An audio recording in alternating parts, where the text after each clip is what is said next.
and welcome back to another video on the channel. Today we're back on GT Sport and we're back with a track guide for the next round in the FIA Manufacturers Championship in Group 3. Possibly the shortest layout I think I've ever done in FIA conditions. We're driving at Autodrome Lago Maggiore Centre in the reverse layout. Obviously I'm driving the Porsche. We're going to try and point out every single area where you can gain some time in this track, because it is going to be incredibly close in qualifying. I think even all the way down the ranks, because a 10th could gain you probably up to 3 or 4 or 5 positions minimum. I think top split, a 10th could be the difference between 8 to 10 positions at least. It's going to be incredibly close. There's a lot of cars that can perform well here as well. It's not just a one car track. There is probably 5 to 10 cars that do quite well at this combination as we now start this track guide. Going through the final corner, make sure you get a nice clean exit from there to get maximum speed down the straight, and then work your way over to the right hand side of the track, because you're obviously going to be over that side of the track for turn 1. Now, first key braking reference is the white line that you're going to see go across the track. I brake just short of that. You'll see there we're hitting the brakes right at that point, just short of that, the left hand tyre hitting that white line. Now we're going to trail brake all the way using some of the curb and the full width of the track on entry.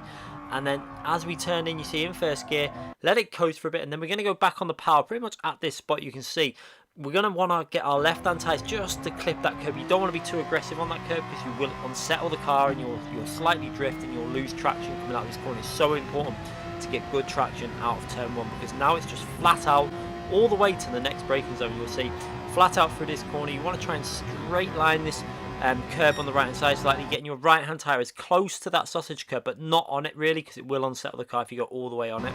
You just want to skim it almost as you go through there, and then into the braking zone, where I use the curb on the right hand side there. At the start of that curb, I start braking, and you don't want to be too aggressive on the brakes. You want to go down into second gear, you'll see, and then trail braking, then off the brakes pretty much. We're going to let the car coast all the way for quite a bit here. You see, coasting, trying to get your left hand tyre onto that curb, but do not hit the sausage curb. You will unsettle the car and lose a lot of time as we accelerate out the corner, and then instantly back on the brakes once the car's pretty much straightened up. Not much back on the throttle at all, and they'll be down into first gear, trying to get the left hand tyre to get onto that curb on the left hand side. You can go on the yellow curb, although it can unsettle the car. It is a risk you can take.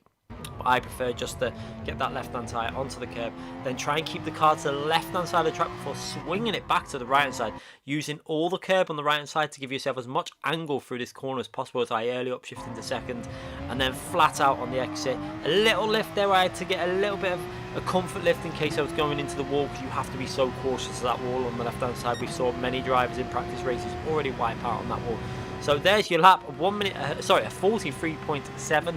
It's not the longest lap at all. We're going to watch that lap from the chase camera now, where you'll see the white line there, braking aggressively down into first gear, trying to skim the curb on the left hand side onto the power very early at full speed. This track is pretty much over as soon as it started, as we go down through the flat out section now. So a lot of fuel saving is done on this section of the track during race conditions, where people are just using that slipstream, and then down, braking just as that start of the curb, down to second gear, let the car coast, then back on the throttle, and then you're pretty much instantly back on the brake pedal before skimming the apex there with the left hand tyre, keeping it to the left hand side, back on the throttle, chucking it into the right hand corner, and then on the throttle all the way to the finishing line. And keeping the car in a straight line to that finishing line is very important. I'll leave you with that lap at full speed. Hope you enjoyed the track guide. Let me know in the comment section if you're going to be racing this, if you're going to, if it helps you out at all. I'll be back with more videos soon. Please hit that subscription button, and don't forget to hit that notification button. I'll see you all very soon. Bye now.